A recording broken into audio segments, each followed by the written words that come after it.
You're listening to a MonkeyBuns Production. Hello, welcome to Das Boot Room. It's me, Alfie. I hope you're all well. I hope you enjoy football. There's lots of it at the moment. We're going to game week 4. There's been lots of ups and downs already, and there are lots of crazy results. Man City, Leicester. Crazy. That is upsetting the fantasy football cart. I'm playing a lot of fantasy football at the moment, doing the FPL by venturing into the FPL, which my other podcast documents. This one is Das Boot Room. It's draft-based. It's basically me and my friends from our group. And it's basically a WhatsApp group, but in podcast form. Please don't let it put you off. I'm joined by Phil Dawkes, of course. May know of him. He's a sports journalist. He's a Leeds fan, and he's quite erudite and has lots of interesting things to say. On the flip side, we've got Sam Manley, who football isn't his forte, but he's decided he's a Leeds fan this season. And he's come bottom of our league twice. By the way, Phil is the current champion. We've also got Nathan Taylor. Nathan's an old friend of mine, Portsmouth and Tottenham supporter. And he's in his second season with us. He's hoping for something big. He's lost 3 in a row. And, of course, the other person is Tommy Gunn, a.k.a. Ryder. Dodgy, deluded Arsenal fan, has finished 8th in the last 3 seasons we've done. And some people say he sounds like a caller that calls into 5 Live. I don't know if that's a good thing or a bad thing, but I know that we have plenty of laughter and we talk draft fantasy, really. Shall I stop talking? No, I'm not going to stop talking. In fact, I'm just going to push us to more talking. Enjoy the show. Hello, football! Are you ready to go to Das Boot Room? Drink some beer, talk some stuff, roll about, get football rough in Das Boot Room of Das Boot Room. Are you scoring a goal over my face? Das Boot Room. Should we talk some draft fantasy then? Yeah. Okay, right. So Nathan, following Spurs' dodgy result in draft fantasy, you had a dodgy result as well. You lost 52 to 59. You lost. Yeah, I think over the last 2 weeks I've lost by not many points and scored more than 50, and essentially I would have beaten, I think, all but about 4 teams' performances in the last 2 weeks. But not been good enough. Just the way the chips are dealt. I'm pretty happy with my team, to be honest. My number 1 pick hasn't even done anything yet, which is Sterling. Didn't play game week 1, and he's not really registered any points in game weeks 2 and 3. Well, to be fair, your team should be richer considering you have Sterling and Cash in your team.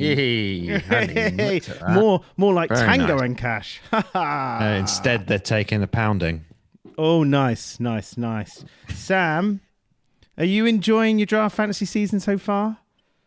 It's all coming up a bit, Sam Manley. Once again, I know how to start a season. I tell you that. You won. You only scored 41 points, but you can only beat what's in front of you. You beat. Who did you beat? Dow, didn't you? He had 38. Brilliant. We had a bit of side chat. I conceded. I'm reading this out. 10:15 a.m. from yesterday. I messaged him. I concede. The poppering just didn't show up. And then a load of expletives about how badly City were analysed by Vardy. And then he's like, a Mings goal and a potential clean sheet could do it. And then bloody Lacazette scores and Mings, and it all came together. And I didn't really know because I didn't watch probably last night. I fell asleep. And then I woke up in the morning and I had some nice gifts from Dow saying I told you so. And Sammy Pops had nicked it. That's 3 wins from 3 now, mate, isn't it? Yep, top of the table. Does this mean this is finally your year? Listen, that I made some big changes last week. Tinkered, brought in the players that I thought were going to do a bit better, get some game time, and I'd love to say it was all brilliant, but basically it all came down to Mings. But I did some managing last week and it paid off. You actually did do some managing. You brought Mings in, and it actually worked. So well done to that. Yeah, See? It is brilliant now with the way our league's set up because you can. There is so much value on the market like on the frees and the waivers. It's not to say that the league isn't going to be won by your marquee players in some shape or form, but like you can pick people in game weeks if you pick up value on there, and if people want some tips, I'm your man. I think what Sam's saying there is 100% right with the way the league is set up with the small squads, because today alone I've picked up two players and dropped them that last season pretty much sat around in Alfie's squad for the whole season as kind of make weights that he'd offer in deals every so often. So Decore I picked up for a little while, and then Hudson-Odoi as well, based on the fact that Hudson-Odoi looked quite lively in this first half of this Spurs Chelsea game as well. But last season they would have been the kind of players that would have been kind of hoarded by someone, not really ever featured in their team, but are there because they might be quite handy for trades, or they might do something one week and come off the bench kind of thing. Whereas now they're sat in the freeze ready for someone to take advantage of and take a punt on. I really like it, despite the fact that I've lost all 3 games so far. I'm actually enjoying the tranny action. What's good, you might have noticed this, Sam and Ryder, that with Nathan today, I sense a bit of pressure. A lot of trades going in, a lot of desperate trades. Yeah, just trying to make stuff happen. That's all. Yeah. But he's bottom. I mean, you might not believe this, but I've been there. And the thing is, I do believe that. And it's painful and it's difficult. Nathan's opting for the course of action, which is to do something, as opposed to just bitch and moan and be a bit aloof, which is one of the other courses of action I can recommend. Although sometimes that does work, to be fair. Ryder. Game week, mate. I'm hang on. No, already. Did you want to communicate to that, or shall I ask you about your game week? You can ask me about my game week. Okay. Yeah. Tommy Gunn, aka Ryder. Your game week, not so good, mate. You were playing Dawkes, weren't you? And you lost 32 to 60 points. I was playing Robson. I got. Robson, I was sorry. Playing Dawkes. Were you? No, I was sorry. I was playing Dawkes. You were playing Dawkes. I've got it written down. I got it absolutely keep up, Tommy Gunn. Christ. I've got steamrollers. Basically, my DF tactic historically has always been build from the back. I've always been kind of like, if you can pick up 18, 20 points from the back, from the defence, then, you can nick 4 or 5 points from a couple of your midfielders and maybe nick a goal. You're probably home and dry. So this season, I went for the Sheffield United court. Now, Sheffield United are bottom of the league on -4 goal difference. They haven't picked up a point. They've lost 3 out of 3. So that is not good. So I'm already approaching the panic tranny, I call it. So basically, I always have a historically bad start, and then I panic, and then I just trade everybody out, and then I hope that I've done the right thing. And then I watch the players that I had do really well in other people's teams, and I never make up the lost ground. But it's like, when do you push that button? Well, I've pushed it in week 3. Well, realistically, at 32 points, you're struggling to beat anyone. Luckily for you, I'm pleased to say that the manager that smashed you this week is on the line. Phil Dawkes, how are you? Yeah, I'm very good, thanks, Alfie. How are you? Good. 60 points. You smashed Tommy Gunn's Owls into submission. You must be pretty pleased. Yeah, I had a good week. Mason Mount, Jared Bowen, Callum Wilson, all superstars, of course. Yeah, I think all 6 of my the 5 of my 6 midfielders scored, and the other one who didn't score, Trossard, hit the post 3 times. No, I thought it was about 52 times. I think he hit the 52 times. So yeah, I stand corrected. Yeah, 52 times. Yeah, so it looks like, unless they've all just burnt through the goals for the season in 1 week, and it's all going to go Pete Tong now. I don't know, but no, it was a good week. There is some massive, because we've tinkered with the scoring, and because we've had some massively freak results. Basically, if you've got a midfielder who just goes on a bender, which can happen in these sort of ridiculous games where people like West Ham and Leicester and stuff are scoring 4s and 5s. If you've got one of them in your team, then, it is curtains. Like the average, Man has scored 78 points. Last season, the highest score in the entire season was 82. And, we're suddenly getting to that already. So it's a bit ridiculous. Whoa, right. I got 82 points last week. Well, this is what I mean. So there is some massively high scores pouring in. Like when I played you had Calvert-Lewin and Son, and they both scored I don't know, 10 goals between Oh yeah, them or it whatever. was you I scored the 82 points against. That's wasn't it? Yeah. And I watched it happen, and I was like, well, there's not that you can't compete with that. So it's You can't compete with that. well, no, hang on a minute. So I've gone for a forward line now. I'm trying to, because I've historically, as I was saying, I've built from the back. Whereas now I'm trying to have a more attractive front line. I've got Aubameyang, Vardy, and Bamford. Well, hang on. Let's do the transfer news then. There's transfer news, right? Yeah. I'm going to do the jingle. It's happening. Right, transfer news then. Tommy Gunn here, aka Ryder, traded out Bobby Firmino, Tielemans, and Soyuncu, and in came Pedence, Mendy, and Jamie Vardy. I think you've done pretty well out of that, Ryder. Well, I needed Vardy. I needed goals. Aubameyang didn't have a shot on goal last night in that Liverpool game. He's not firing Rubbish. yet. I don't know. It was absent. He's picked up that new contract and he's switched off. What's quite interesting about Aubameyang is that everyone was kind of shocked that he got listed as a midfielder in the fantasy Premier League game, but now actually, as it turns out, he is a midfielder. Yeah, he is now, isn't he? He is playing a lot deeper, to be fair. He's kind of wide left. Is he playing sort of wide left of the three? But he's definitely playing a lot deeper than he has done before for us. I think as well, that game last night, that those two chances, although one of them, Lacazette, was probably offside, but the other one, Aubameyang, you mean the equaliser? Yeah, what would have been the equaliser, then there's no way Aubameyang misses that chance, whereas Lacazette never really looked like he was going to score it. He was tired by that point, wasn't he? He's sort of head down and he just sort of kicked the ball. He's got Alisson in front of him. He's like a monster of a man, just kind of like there with his arms up. He just sort of kicked the ball at him. That was the sort of turning point, and we were really sort of curtains. But we did come. I mean, going to Liverpool and not getting a point. I mean, that's fair enough. Nobody else is going to get a point at Liverpool, so it didn't really feel like it was annoying. So some teams come within 2 minutes of getting a point at Liverpool. Yeah, but some teams score 3 goals against Liverpool. Some teams can get 3 goals against them, but a miss is as good as a mile, Dawkes. You know that. So So Ryder, what I want to know about your team. Yeah. Question marks. You got James Van Der Beek from Dawson's Creek. Yeah, he hasn't done anything yet. He scored, but Man United are just so crap. Yeah, and he's still on the bench at the moment. And you got Minamino in your team. I don't understand that. I don't understand that. I don't know what he's doing there. Why have I got him? I mean, you're being outperformed by Manners. You know that, right? It's ridiculous. I don't know. Not only is he being outperformed by me, but can I just point out that 2 of my defenders this week took points off me and essentially gave them to my opponent. Alonso, -1. Cody, -1.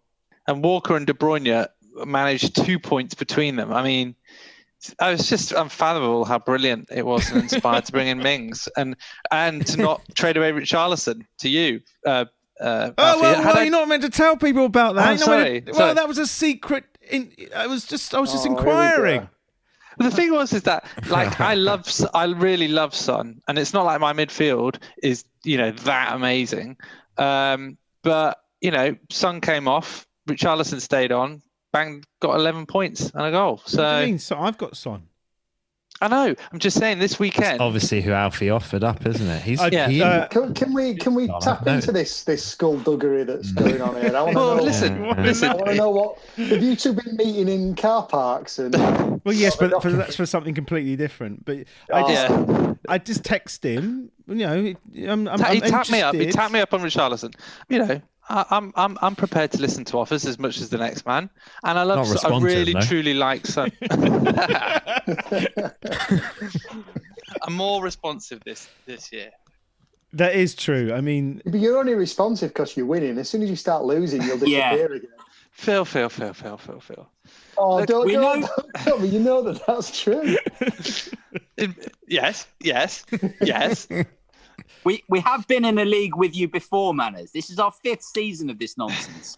Well, it really is, isn't You've got previous. While we're talking about previous, though, I have to come back on Ryder saying that his strategy has always been build from the back. You're like, not like you've had this like dynasty of winning game after game after game. The way you set it up is like you're a titan that I get a solid foundation and I add to it from then.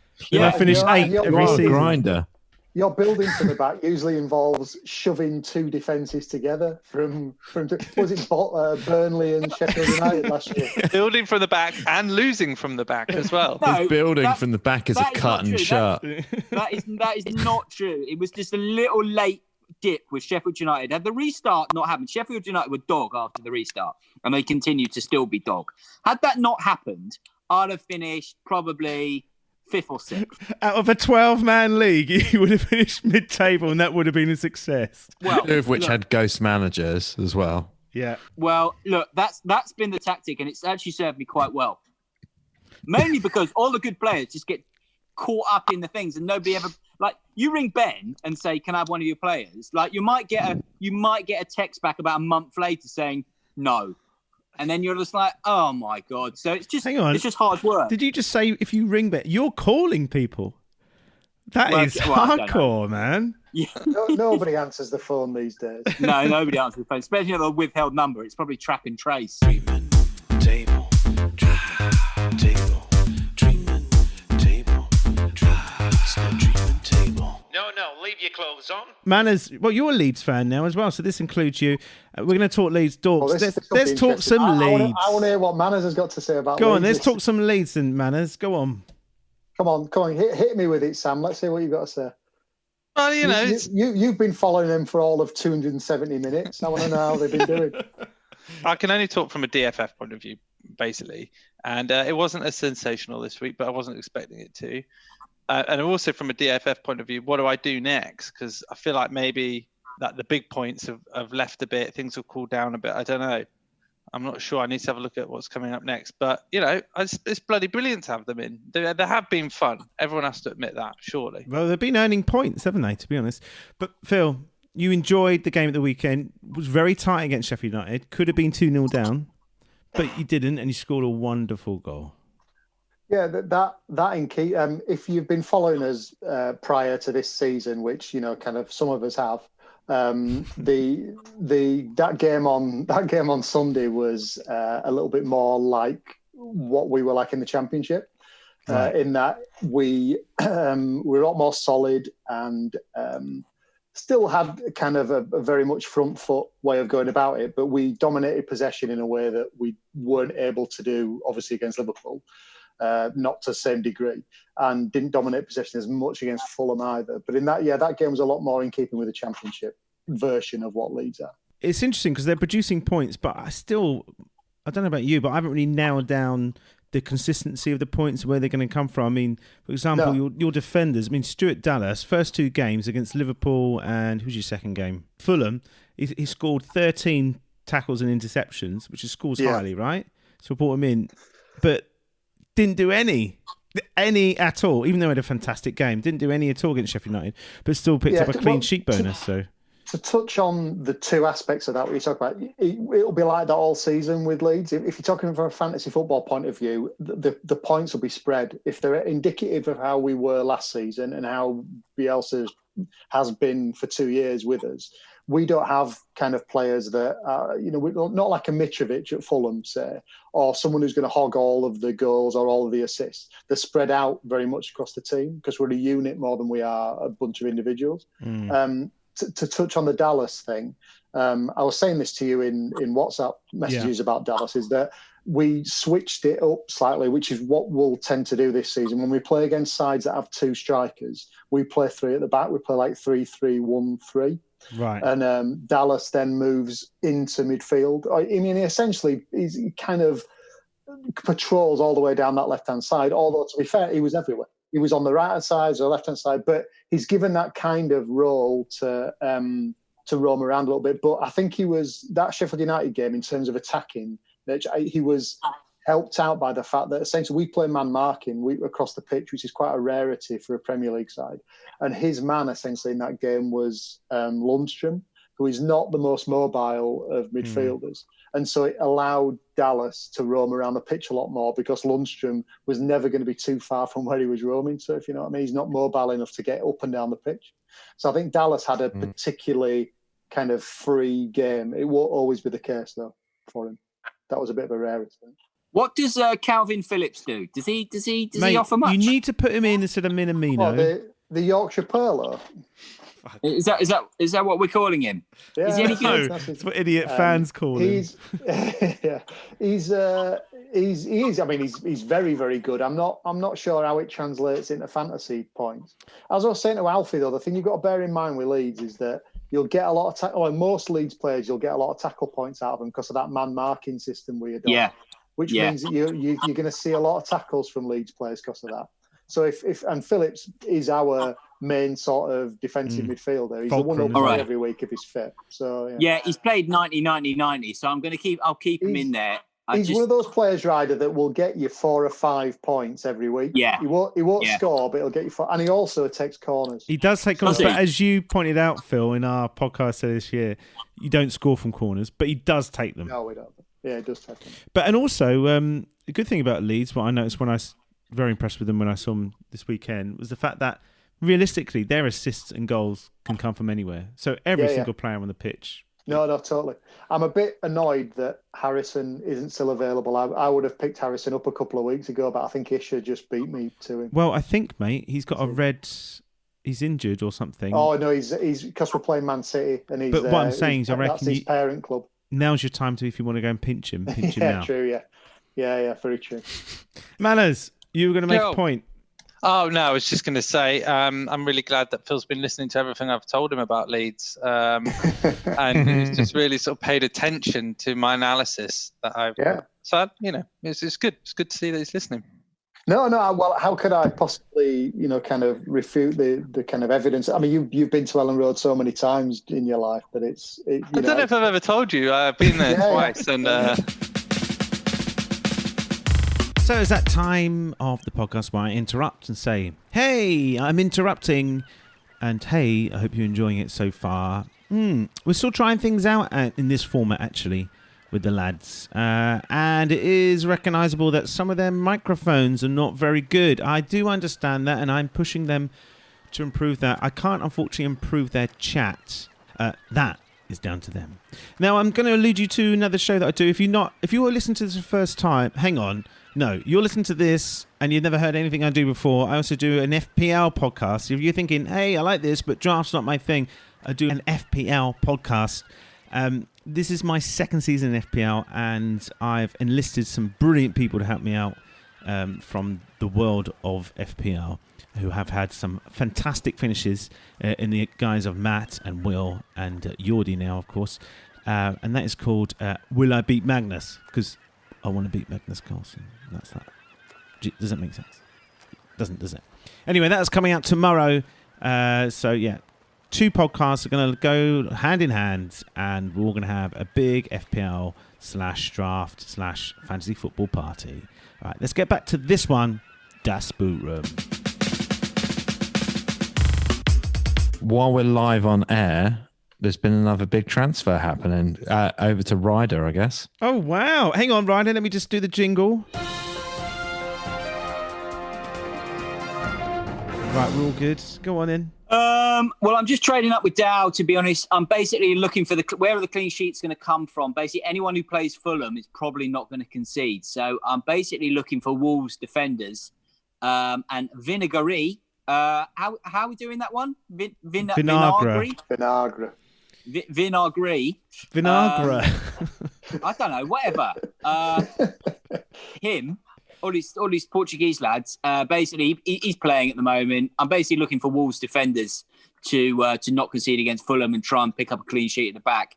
That's basically going to be my building block for this week. That's all I've got to go on, really. You've just got to hope that your boy Martial isn't fit again. Otherwise, Vinagre won't play. Yeah, exactly. Yeah, you've just given away Podence for a player who's definitely a second choice left back. All right. Well, thanks for pissing on my chips about the deal. Was Podence one of the players you just got in as well? I don't know. Yeah, it I'm was. Just pressing buttons. I've only just finished talking about the fact you brought him in and we just got rid of him. He's got a shoulder injury. I don't want him. There isn't big enough squad depth to hang around with these guys that might not play. So I'm just I'm panicked. But Phil, you missed this at the beginning. I'm in panic tranny mode already in week 3. Well, do you want to, Phil? Do you want to make him an offer? I mean, he hasn't got any players that play, but do you want any of his players? What about Minamino? Do you fancy him? He's gone already. Minamino's just gone. I saw that. That was the other. He's gone. He went live on air. Which idiot's taken him? He's gone to the free bins for Neto, another Wolves player. He's in the bin.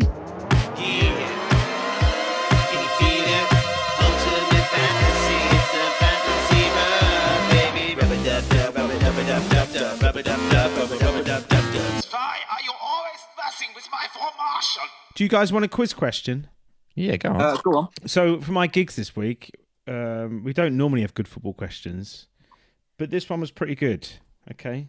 In 2014, which player became the first to score for 7 different clubs in the Premier League? Nicholas Anelka. No. In 2014? In 2014, which player became the first to score for 7 different clubs in Premier League history? 7 different clubs in Premier League history. Oh, okay. So he's got a really long career. He must have been right at the tail end of his career. I know this. Oh, you know it? Okay. Go on then. No, I'm saying I know it because I think I know it. Because I think it's in the back of my mind. But I can't think of the name, but I do know it. Robbie Fowler? No. Do you want a clue? Yeah. His last club that he scored for was Cardiff. Craig Bellamy. Oh, he's only gone and done it. Oh, that's so good. Huh. Good work. Well done. So good you said it 3 times. Yeah. I wanted to get in there. Norwich. Going to appear like Coventry, Beetlejuice. Liverpool, Newcastle, City, Cardiff. Liverpool. Yeah, I said Liverpool. West Ham. Yeah, West Ham. Hell, he really has been around. Good lad. or not. Or the worst possible kind of lad. I mean, Sam, genuinely, I'm interested. Like, you've got all these Leeds players and stuff like that. Who are the ones that you think are you've got 3, haven't you? Or is it just 2? I sacked off the other older one, Hernandez. Oh, right, okay. Yeah, so now I've just got Klitsch and Costa. But I was just interested which of the ones you think you're going to keep all of, which are you going to score in. But Klitsch, primarily because you click. Primarily because you like him, Phil, to be honest. But I don't. I'm trying to go a bit more week by week. So because that's worked for me this week. It grabbed me and we'll just have to wait and see what happens with the transfers and things pan out. But I'm not stuck to anybody. I'm even I was so disgusted with the way City played and Pep and everything. I'm even tempted, and this is a little bit of news, but I'm even tempted to ship off if I get a good offer for my City players and just sort of go week to week. Keeps me engaged. Hang on, guys, I've just got to end this call. I've just got to do a few things on the computer. So does that mean you'll get rid of De Bruyne? I'll give you Son for De Bruyne. I just hate City. It's a weird situation to be in. I would love City to just piss off and just be like Arsenal and waver around 5 or 6, 5th or 6th, and then I can look at one of the other big clubs to just have. So what would it take to get De Bruyne away from you? Yeah, what's the thing is that normally I'm so desperate for a striker that I'm always thinking of shopping whoever my marquee midfielder is. You like Mason Greenwood, don't you?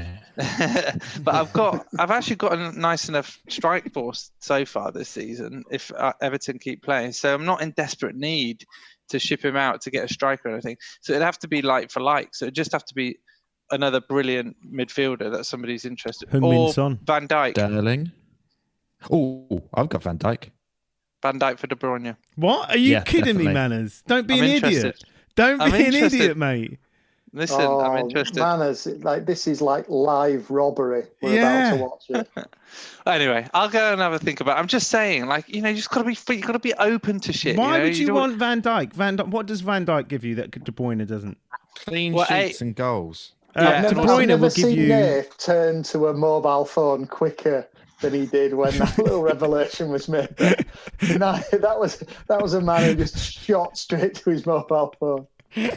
I mean, the thing is that I had Van Dijk one year and he was brilliant, and I like. He's brilliant. He's the best. He's not even their best defender, Manners. I love watching him play. I like the Dutch. Is he Dutch? I think he's Dutch. Yeah. Oh, I think he's Dutch. I love him. I'll swap him for De Bruyne. Yeah, brilliant tactic. I'm not going to necessarily do it, but it's nice to be courted. Mate, let me tell you the truth about Van Dijk. Liverpool didn't even keep the most clean sheets last season. He rarely scores. It's not like he get assists. Out of all the Liverpool defenders, he's their third best. All right, Their Alfie, best, who shall I... Their best is Trent Alexander-Arnold, who I have. Here we go. Yeah. No, I don't do double-barreled surnames. I do not do them. Amazing. Best defender in the game. There you go. All right, fine. Who are you? I'm afraid I can't release that information. Who are you? I told you already, I can't tell you. Please, just tell me who you are. God damn it, woman. I'm a journalist. Talking about new players coming in, obviously the waiver order becomes more important. I was languishing at the bottom of that until recently. Have this been talked about, or is this a stupid question? What's happening with Bale and waivers and stuff? Bale's gone. Bale's been and gone. Moon got him. Who did? Mooney. Mooney's done some decent business on waivers. I missed that. Picked up Semedo today. What about the? Is that have Man City got that defender now? I think it's not confirmed yet, but I think it's more or less done and dusted. Who's that for? Who's that?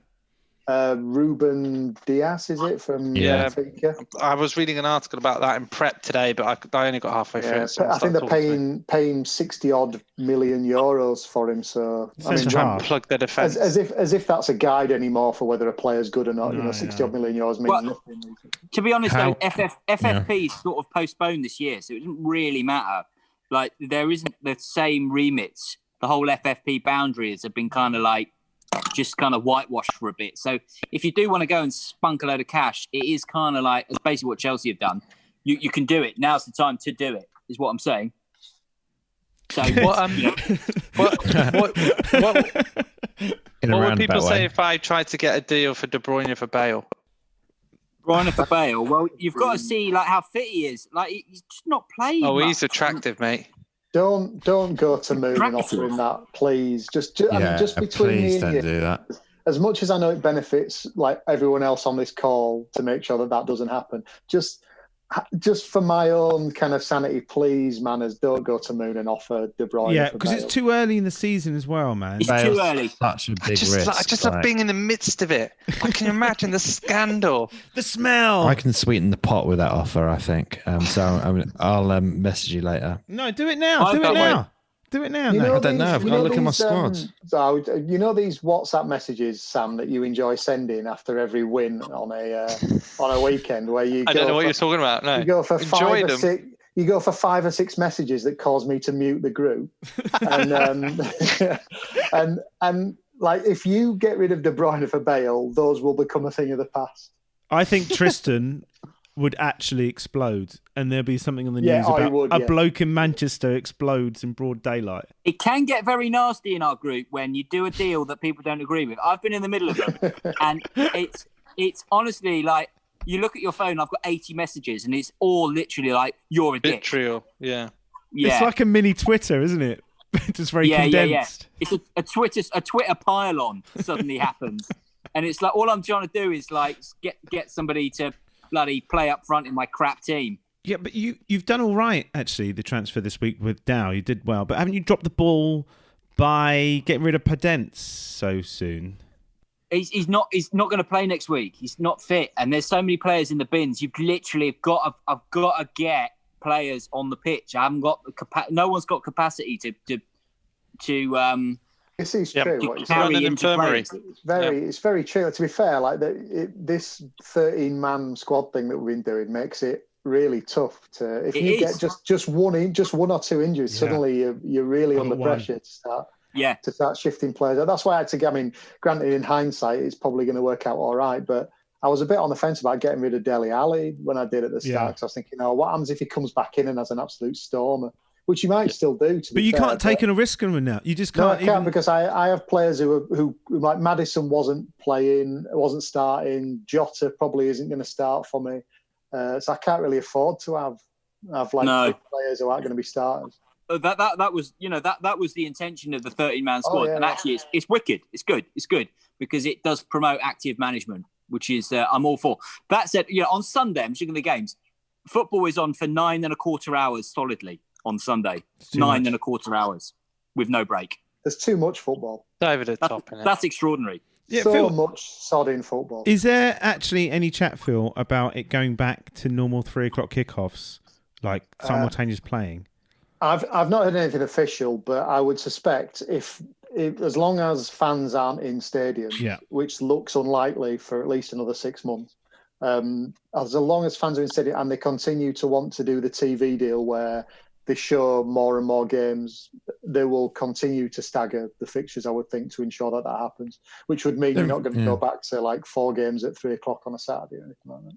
I don't see it as being a problem. No, you don't have to watch it. It's not like Yes, you do. You wouldn't, because you wouldn't watch all of the 3 o'clock games. No, but how rarely? But the difference is, Nath, is at all the 3 o'clock games, all the scores are coming in at the same time. So it's a bigger excitement. Whereas if you're watching a game and it's rubbish, it's rubbish. From my point of view, and I imagine there are some parents who feel like this. You used to be able to sit down to match the day on a Saturday night and pretty much know what's going on. Now it's like a 4-day affair. Like there's two things there, man. There's two things there. One, you never stay up late enough to watch Match of the Day on Saturday night because you're a parent. And secondly, you don't really watch Match of the Day anyway.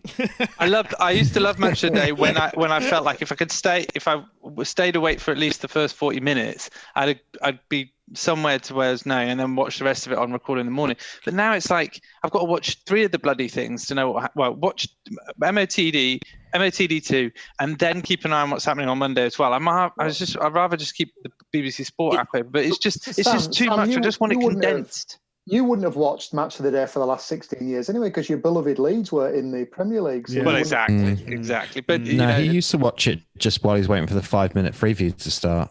The most annoying thing is the cash out on the ACCA has lost any kind of suspense now. So if you've got a 7, 8, 9, 10 way on the ACCA and they're all like piling in on a Saturday afternoon, you can be like 80 quid to cash out and it can drop to 4 quid. In the space of a couple of goals. And that's the exciting bit. Whereas now, spaced game by game by game by game, it's lost the edge. So that's my gripe. On a weekend, I'm losing less money. I've got less of an issue with it with the weekend thing where it's like staggered games. I don't mind that so much. It's that you just don't get a respite from it in the week. Like this week, it's like football tonight. It's Monday ridiculous. There's a game. Tuesday there's loads of games. On Wednesday there's games. Thursday, and I know that was always the case, but it feels just like you never get a break from it now, and it's just football bleeding into football. Especially if you work as a sports journalist, reporting on football. Yeah, working as a sports journalist doesn't exactly insulate yourself from football. So they have Das Boot Room leading into game week 4. It's always nice to catch up with your mates who are in the league with and dish them out some abuse. I had to obviously cut some abuse because it's not safe for human consumption sometimes, and I'm saving you guys from that.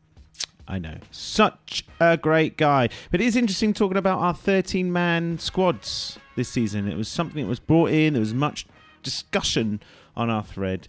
But it seems to be working really well. Having the 13-man squad limits how many injured players you can hoard and how many players you just think, well, I'll have them just in case they turn good. So there's lots of trannies going on. Lots of trannies. Trannies means transfers, by the way, just to clarify. Good, so that's it for this week. Don't forget to tune in to my FPL show, Would I Beat Magnus, where the chat will be more informative, shall we say, and more direct into helping me win fantasy footy, and also help you win fantasy footy. In the meantime, take care of yourselves. We'll speak next week, and enjoy it. Bye. Hello, football! Are you ready to go to Das Boot Room? Drink some beer, talk some stuff, roll about, get football rough and down.